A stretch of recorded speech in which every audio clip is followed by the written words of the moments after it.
Hey guys, Aaron here. Today we're going to be replacing a vacuum pump assembly on a 3.5 liter EcoBoost engine. Now what we're working on today is a 2015 Ford F-150, and this is a pretty common issue that I see with these trucks. Now if you don't already know, we have pressurized engine oil that goes through here and lubricates the inner workings of this pump assembly. Now there is another common issue that I see with these pumps, and that is the seal that leaks and ends up failing. You can pick up the seal. I'll put a link in the description direct to Ford, so if you know your seal is bad, you can go ahead and just replace that. However, I do recommend, if you do have a high mileage motor, you go ahead and throw a new pump on while you're taking it off. Now one really common thing that I see with these pumps is that they leak pretty bad, and what it actually does is, since this is on the back of the cylinder head, the oil runs down the cylinder head and goes to the bell housing area, where it can be mistaken for a rear main seal leak. So if you do think you have a rear main seal leak, definitely check the passenger side valve cover to see if you have any oil that is running out of this pump down at the diaphragm down here, or the seal up here.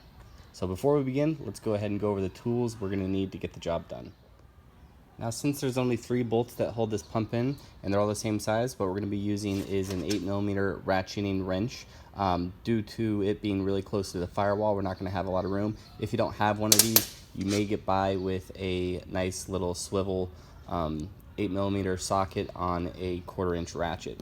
Now we'll also need some RTV, gray RTV silicone sealant, and some brake parts cleaner just to clean up the oil residue, so this has a good chance to adhere. Now the oil pump itself is located on the back of the passenger side cylinder head, so we'll need to start by removing the engine cover and the oil cap.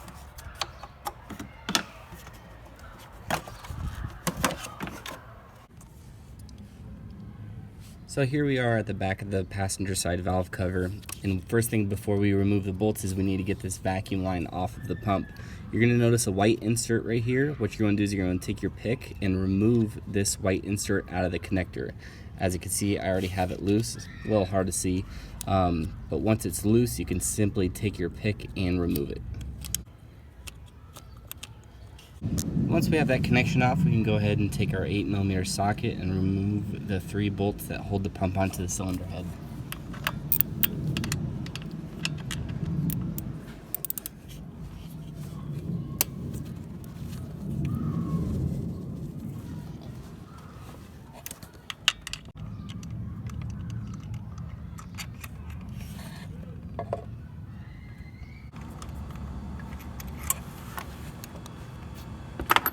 Alright, once the 3 bolts are removed, we can pretty much break away the old pump from the cylinder head.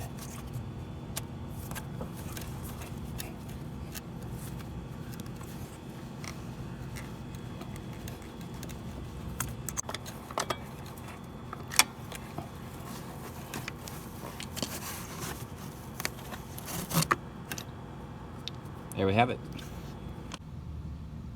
So now that we have the old pump off, we can clearly see how bad the oil leak was, and we can also see where we need to put silicone, right here and over right here. My guess is that this is where the cylinder head lines up and the valve cover comes down here, and we need to fill that crack where that valve cover meets the cylinder head. So let's go ahead and do that to the new pump at this time.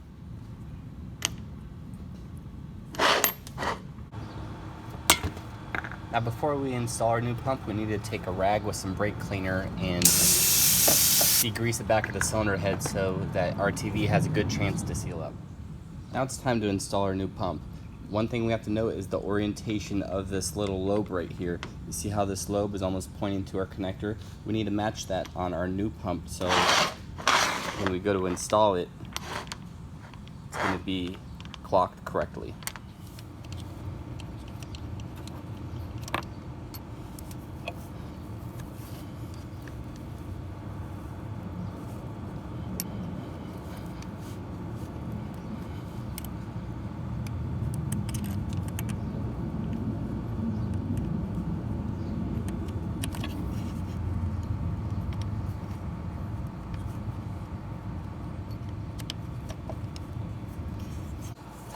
Alright, once you went ahead and installed your pump, you can go ahead and throw your brake booster line back on.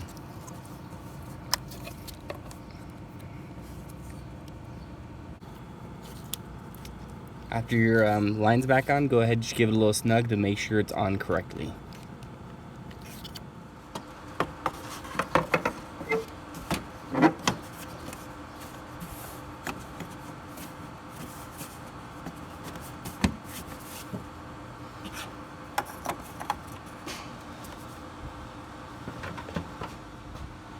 That pretty much wraps up this video, guys. I hope this video has helped you out. If it has, please like and subscribe.